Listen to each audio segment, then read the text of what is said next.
Assalamualaikum warahmatullahi wabarakatuh.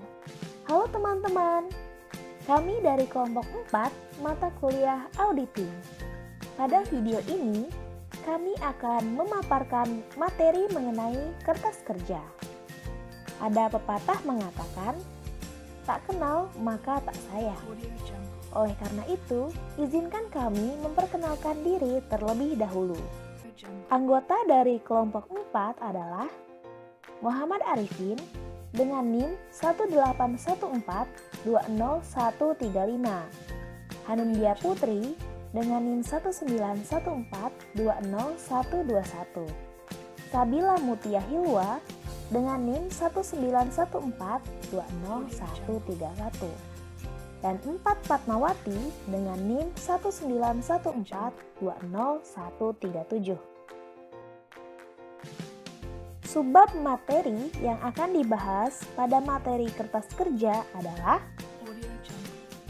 yang pertama, konsep kertas kerja. Yang kedua, kepemilikan kertas kerja dan kerahasiaan informasi dalam kertas kerja.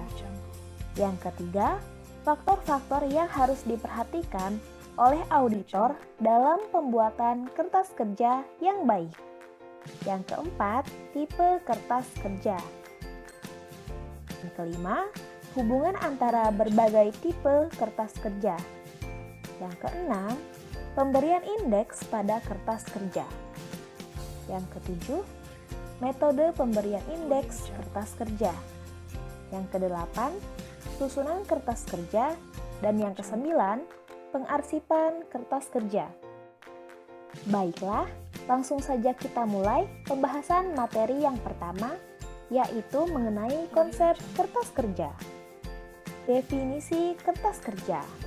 SA seksi 339 kertas kerja paragraf 03 mendefinisikan kertas kerja sebagai berikut. Kertas kerja adalah catatan-catatan yang diselenggarakan oleh auditor mengenai prosedur audit yang ditempuhnya, pengujian yang dilakukannya, informasi yang diperolehnya, dan simpulan yang dibuatnya sehubungan dengan auditnya. Isi kertas kerja.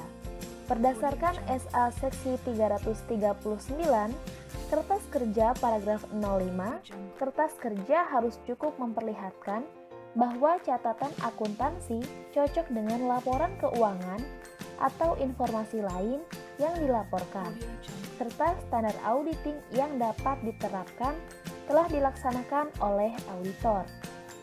Kertas kerja biasanya harus berisi dokumentasi yang memperlihatkan 1. Telah dilaksanakannya standar pekerjaan lapangan pertama, yaitu pemeriksaan telah direncanakan dan disupervisi dengan baik. 2. Telah dilaksanakannya standar pekerjaan lapangan kedua, yaitu pemahaman memadai atas pengendalian intern telah diperoleh untuk merencanakan audit dan menentukan sifat, saat, dan lingkup pengujian yang telah dilakukan. 3.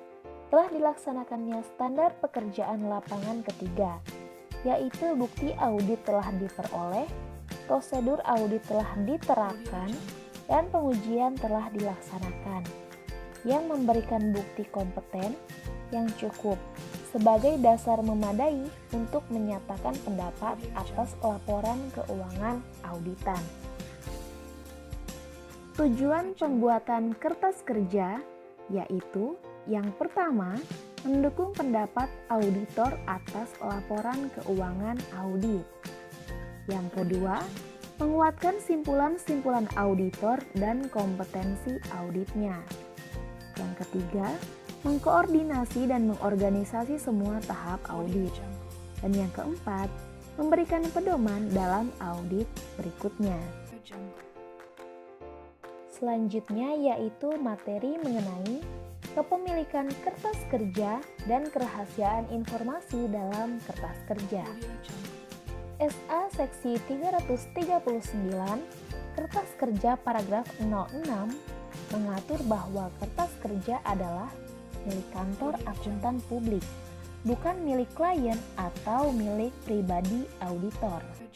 Namun, hak kepemilikan kertas kerja oleh kantor akuntan publik masih tunduk pada pembatasan-pembatasan yang diatur dalam Aturan Etika Kompartemen Akuntan Publik yang berlaku untuk menghindarkan penggunaan hal-hal yang bersifat rahasia oleh auditor untuk tujuan yang tidak semestinya.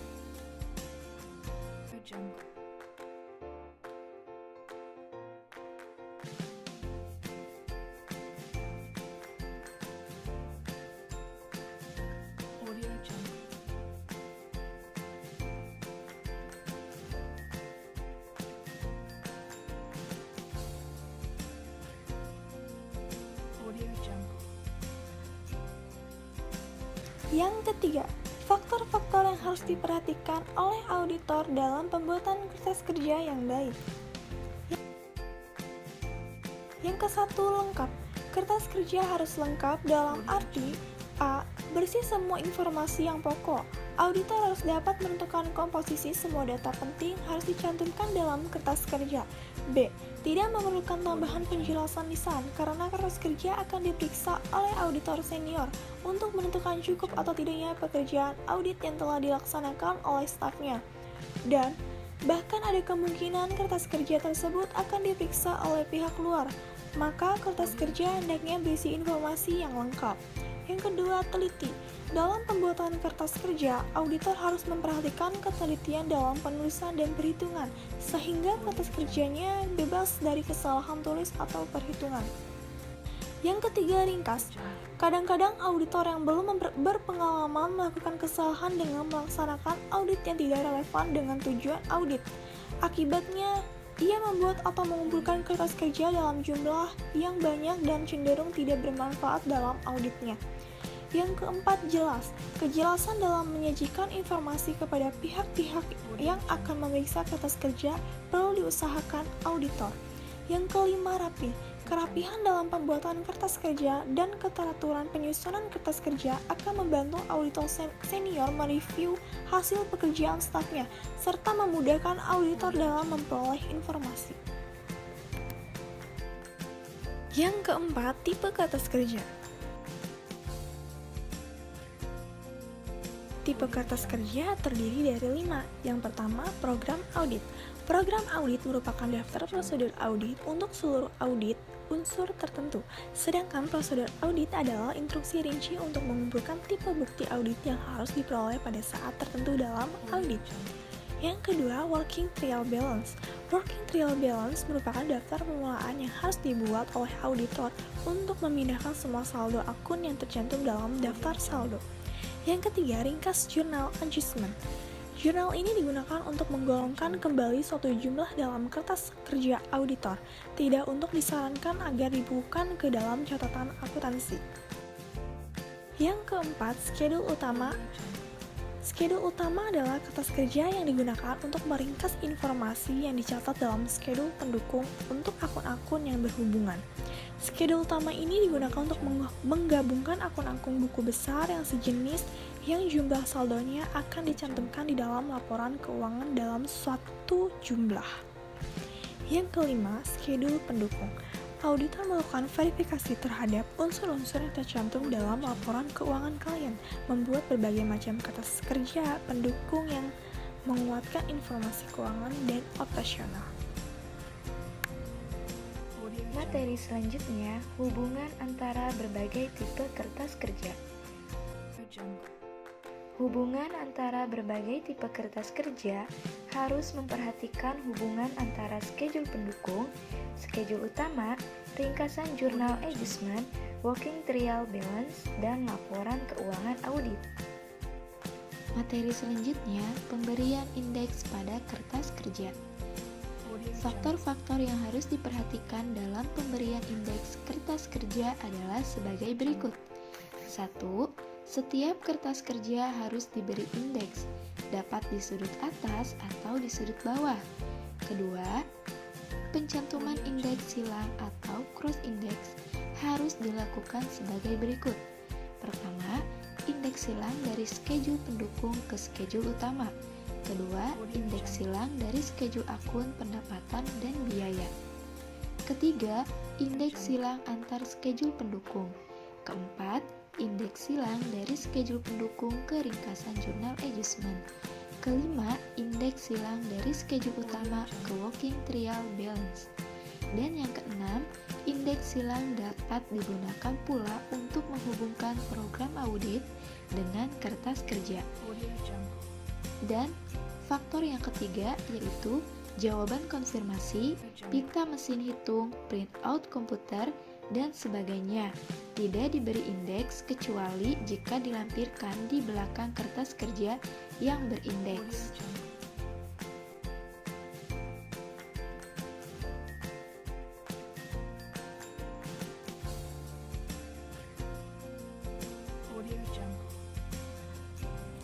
Metode pemberian indeks kertas kerja.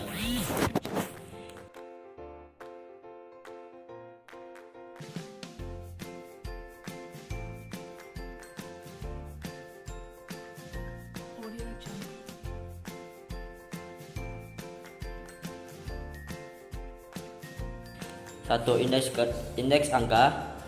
Kertas kerja utama dan schedule utama diberi indeks dengan angka, sedangkan schedule pendukung diberi subindeks dengan mencantumkan nomor kode schedule utama yang berkaitan. 2. Indeks kombinasi angka dan huruf. Kertas kerja utama dan schedule utama diberi kode huruf, sedangkan schedule pendukungnya diberi kode kombinasi huruf dan angka. 3. Indeks angka berurutan. Kertas kerja diberi angka yang berurutan. Susunan kertas kerja.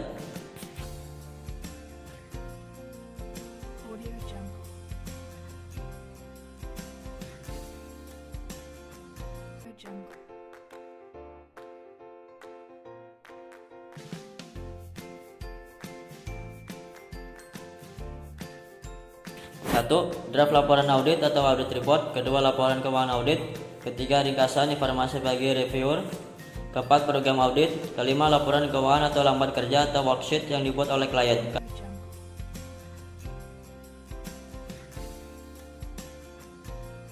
Keenam, ringkasan jurnal adjustment.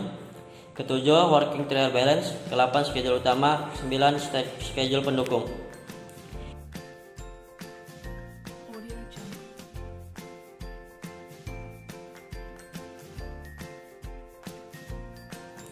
Pengarsipan kertas kerja. Seorang auditor pada umumnya melaksanakan dua macam arsip kertas kerja audit untuk masing-masing kliennya, yaitu sebagai berikut. 1. Arsip audit tahunan untuk setiap audit yang sudah selesai dilakukan, yang disebut dengan arsip kini atau current file. Arsip permanen file. Arsip ini dilakukan untuk data yang secara relatif tidak mengalami perubahan. Arsip kini merupakan arsip yang berisikan kertas kerja yang informasinya hanya memiliki manfaat untuk periode yang diaudit saja. Untuk arsip permanen berisi informasi sebagai berikut. 1. Kopi anggaran dasar dan rumah tangga klien. 2. Bagian organisasi, luas wewenang dan tanggung jawab para manajer. 3. Pedoman akun, pedoman prosedur, dan data lain yang berkaitan dengan pengendalian intern. 4. Kopi surat perjanjian penting yang memiliki masa berlaku jangka panjang. 6. Tata letak pabrik, proses produksi, dan produk perusahaan. 7. Kopi notulen, rapat direksi, pemegang saham, dan komite yang dibentuk oleh klien. Pembentukan arsip permanen ini memiliki beberapa tujuan, yaitu sebagai berikut. 1. Untuk menyegarkan ingatan seorang auditor tentang informasi yang akan dipakai dalam kegiatan audit pada tahun-tahun yang akan datang. 2. Untuk memberikan suatu ringkasan tentang kebijakan dan organisasi klien bagi staf auditor yang baru pertama kali menangani audit laporan keuangan klien tersebut. 3. Untuk menghindari pembuatan kertas kerja yang sama setiap tahunnya. Demikianlah penjelasan dari kelompok 4 mengenai kertas kerja. Terima kasih kepada teman-teman yang telah menyaksikan videonya. Semoga bermanfaat bagi kita semua. Wassalamualaikum warahmatullahi wabarakatuh.